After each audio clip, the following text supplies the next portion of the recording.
Hello and welcome to the 7th edition of Goa Arts and Literature Festival. Today we have with us Mr. Josh Steinbauer, who is an award-winning filmmaker living in New York. I welcome you, sir. Thank you. So, before starting your career, you have worked in beef plant in Minnesota. When did you decide to come in field of filmmaking? Well, I'm certainly charmed that you did the research and found I had listed one of the most horrible jobs that I'd ever done, which was at a beef packing plant in Minnesota.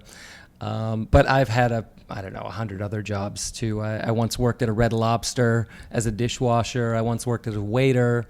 Before filmmaking, I was actually doing advertising, which is, because funny enough, you graduate from art school and you have like zero applicable job skills. So I was painting houses for a while, and I ended up getting a job doing web design. So I was working in advertising for a long time.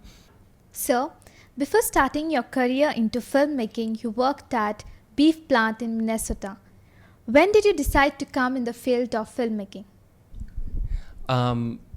I'm extremely charmed that you did some research and found out the work that I had done before film. In one of my bios, I made some joke about the worst job I'd ever had being in a beef packing plant in Minnesota, which is true. It was horrible. But I have had lots of horrible jobs and some okay ones. Probably about 6 or 7 years ago, I went to school for art. I was a painter, and then after that, I spent some time as a musician, and then probably about 6 or 7 years ago, I came into film. So, when did your first project take place? First project? Well, film had always sort of been a hobby, and by film I mean video. Most people aren't shooting on film anymore. But what were some of the early ones? So actually, one of the first projects was actually really funny. A friend of mine runs a film festival called the International Pancake Film Festival, and they field short films from everywhere. Everybody just sends. The only rule is it has to be about pancakes in some way. And so they get some of the weirdest movies you could ever imagine.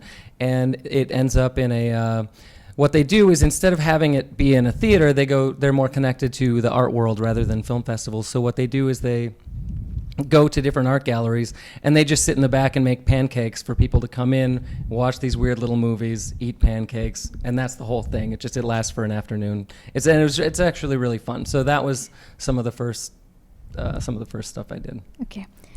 So, you have 3 films currently in festivals: Captain Flapjack, Paper Stars, and Matter Out of Place. Could you tell us more about it?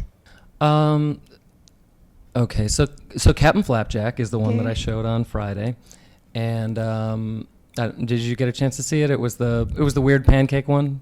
No, I didn't get a chance to see. Anyway.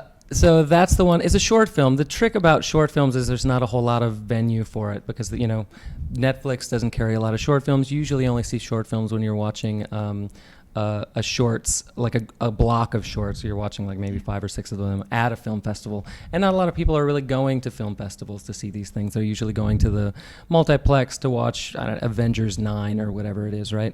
So that's the movie that I'm actually probably the most proud of, because I had complete control of it, and it's a lot of fun, and it's a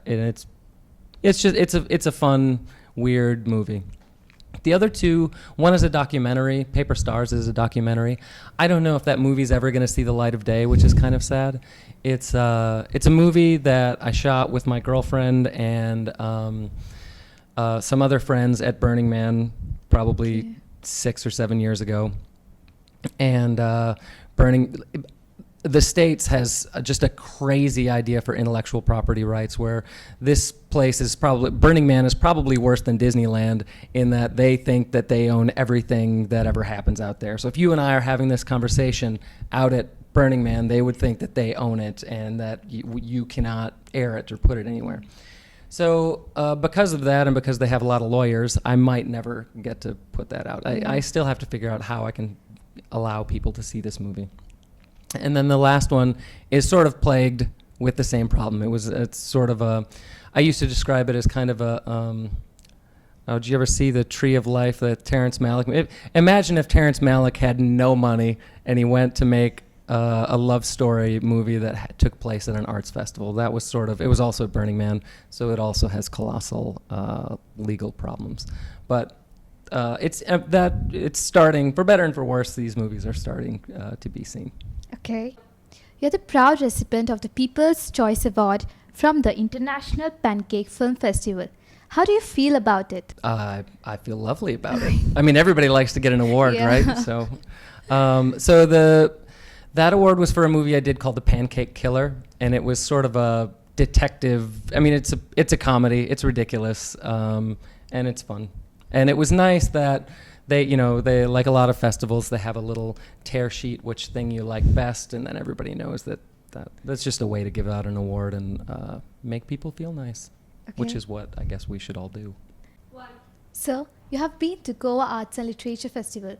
How has the experience been so far? What? Yeah. Oh my God, I love it. I mean, it's so okay, two things. I find it so wonderful that they're appreciating film as something that requires writing, right? So I mean, I know film might also fall under art, but the fact is there's a lot of writing that goes into making a film, and they're only now starting to have things like an MFA in screenwriting, so it's actually really fantastic that a festival like Goa is actually really appreciative of film as an art form that can be here alongside these amazing poets and novelists. So that to me feels great. Also, I mean, I don't really have, what am I doing here, I'm a friend of somebody that was going to be here anyway, so they sort of shoehorned me in here. So, I mean, I'm extremely grateful that they've been so kind to have me here. Thank you, sir. It was a great privilege to have you with us today, and thank you for spending your time with us. Thank you, Pallavi. So, this is all about Mr. Josh Steinbauer. For now, it's me, Pallavi, with Mr. Josh Steinbauer, signing off for today. Stay tuned for more interviews.